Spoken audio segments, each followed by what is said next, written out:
World heavyweight champion, Nature Boy Ric Flair, sir.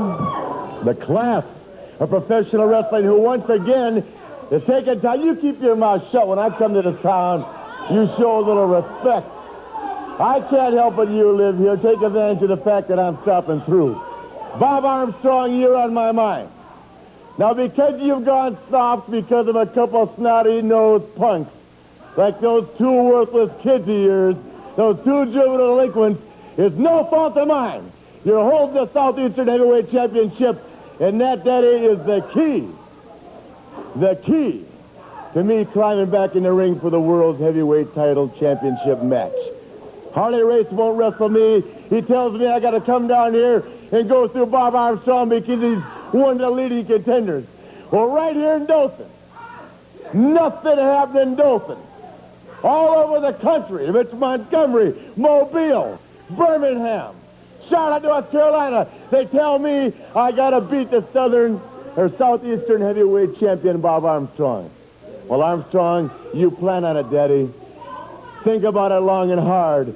There's only one Ric Flair. Woo, there's only one man that the wrestling world revolves around. It's me.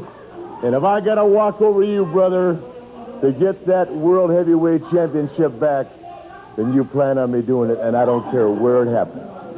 You pass that along to Bobby Armstrong, Daddy. All right, there you have it. From the Nature Boy, the former NWA World Heavyweight Champion. Let's get our wrestlers in the ring. We're ready for our main event. I'd like him about. Introducing from parts unknown, Super Olympia. His opponent from the state of Georgia, Ted Allen. Olympia outweighing Allen, about 10 or 12 pounds, Dickie. Side headlock by Allen. Moves his way around into a hammerlock. Well, Charlie, you've been here longer than me. Which Super Olympia is this one? The original one or the imposter? It looks got like two of them, haven't we? No, it looks like the original to me. I don't know.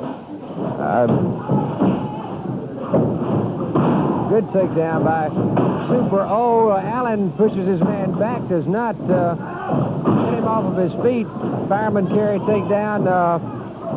I guess you call it a super fireman's carry takedown, Charlie. He kind of had both feet flat on the ground and whirled his man over. Standing wrist lock now by the original Super O. Spin-off from Mr. Olympia. This is a man of the same size, same structure, same muscular development. Using the same kind of mask. Arm drag. It definitely is not Jerry Stubbs. It's Super Olympia. Whoever he may be. And whatever happened, Charlie, with that controversy a couple of weeks ago when the other gentleman showed up and he wrestled, and then this one came out there and says, no, I'm the original one. Any word on that yet? There is still some controversy about Super Olympia, and some of it involves a recent Southeastern Heavyweight Championship match with Bob Armstrong. We'll be bringing you up to date on that a little bit later on in today's program. Some nice maneuvers there with a fireman's carry again, taking his man down. I will say this thing I found out, and it's not been mentioned, but a $600 fine has been levied on Mr. Olympia for some of the tactics he has done in this area in the last few weeks. I got that notice up in the mailbox upstairs, Charlie. $600 he had to pay. I guess he doesn't care. He's got that money to burn. Look at this, going for the pin. Allen says no, and Allen throws the weight forward, and possibly a saved pin there, Dickie. Certainly was. It was a sunset flip coming up, and he turned the tables. Boy, that little fella can lay him in hard. Look at him pounding that chest.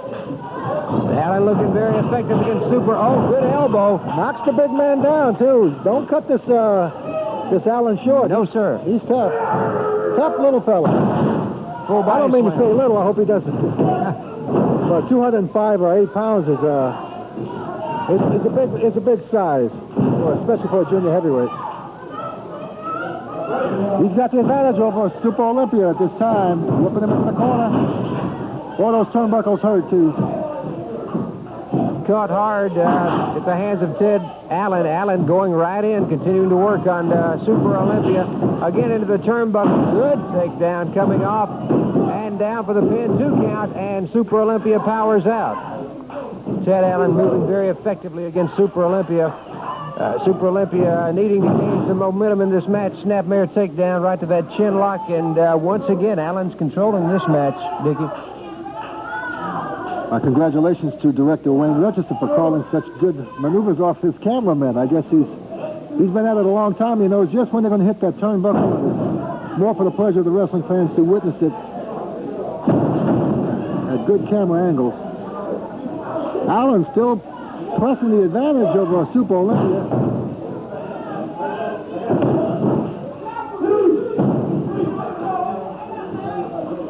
Allen continuing to work his man over in that turnbuckle right to the side of the head. Olympia fires one back, though. Allen dazed. Again, Olympia comes in with a left to the midsection. All right, I just noticed something there, Charlie. This Super Olympia is left-handed, and the other man who imitated him a few weeks back was right-handed. Right. So at least we got our eye on it. Body slam. Oh. Drops that knee across the chest. Same way as world's heavyweight champion Harley Race, one of his favorite maneuvers. Is this his front suplex? Watch this one. That's it. Crashing down, has Allen locked up, and it's over. Even though Allen put his knees in the place of his body, he absorbed the shock a little bit more. He still wasn't able to get out of that. Winner over that contest is Super Olympia. Certainly, when you got a man the size of Allen and the weight of Super Olympia crashing down with it, it's going to slow that man down regardless of what he uses as a problem. He uses feet or whatever. I want to welcome all you people out there in TV land to the Midnight Express. The Midnight Express profile one time. Live and in color, here we are, Midnight Express. Live in color, baby. We want to show you something here, folks. For your information, our dog is out buying us some champagne for the big celebration that we're going to have. You think folks have already seen us a couple times have celebrations on this TV. So we're going to have one more, and our dog is out buying the champagne and getting all the royalties and everything going here. So we want to show you a little film here that you people might want to see. Roll the film here, boys. This is called Bob Armstrong Gets Dropped on His Noggin. You can see here we've got old Bob, old Bullet Bob as they call him. And you see what's about to happen? We're about to soften his head up just a little bit for one big pile driver right there on the floor. Now I'm here to tell you, Randy, you know, we put it on him pretty good. We're starting to tap dance on him a little, getting ready for a little Saturday night dancing. Now right here is the big one, right here. When I brought him up here, if you'd have had a chance to come off there with that spike, we wouldn't be worrying about Bullet Bob or his illegitimate sons or anything else out here today. But I'm here to tell you, when it comes down to this 6-man tag team match that you boys seem to want so desperately, well, that's fine, because then we don't have to worry about another one sneaking in with some kind of stick, a baseball bat, nunchucks, or anything else. We're going to have you right there in front of us. That's going to put the dog on one of you. Randy's going to be on one, and I'm going to be tap dancing all over the other. 6-man tag. That's exactly the way we need it. That's exactly what we want, and that's exactly what we got. You know, Bob Armstrong messed up because one time when he went into my bag in the back of the dressing room, went into my bag and got those belts. Those belts were rightfully ours. They belonged to us. He went in the bags and came out here and gave them to his little illegitimate boys like they were trophies or something, which are not trophies. They belong to Express. They will come back to the Express eventually. We're just letting them keep them shined up and pretty for us. So, but Bob Armstrong, you made the fatal mistake of going into my wrestling bag in the back of the dressing room and becoming a turncoat that you are, buddy boy. And the turncoat that got dropped on your noggin bleeding because you came and want to play the fatherly image. Well, why didn't you play the fatherly image a couple of months ago when you were slapping your kids around? Now, boys, I'm going to tell you something.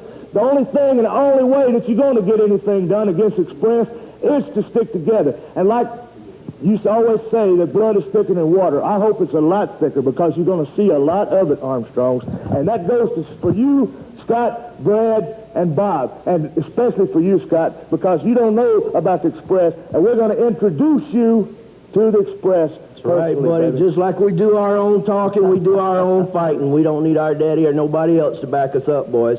Bring your old man on in there, but watch him, because you never know what a man like him's going to do. He may decide to slap you down in the middle of the ring. 6-man tag, and we're going to put it on you, boys. And you have Mr. Olympia, Alabama State Heavyweight Championship on the line. You know, I have very little respect respect for that man. You know, a lot of people may like him. I don't like him at all. I don't like what he stands for. I don't like a lot of things, but I'm going to say one thing to you, Charlie. I'm going to make it real point blank. You know, I'm going after one thing, man. You know, he's not through with me. He may think he is, but he's not.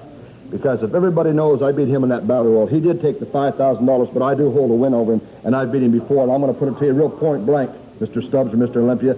I'm coming after that.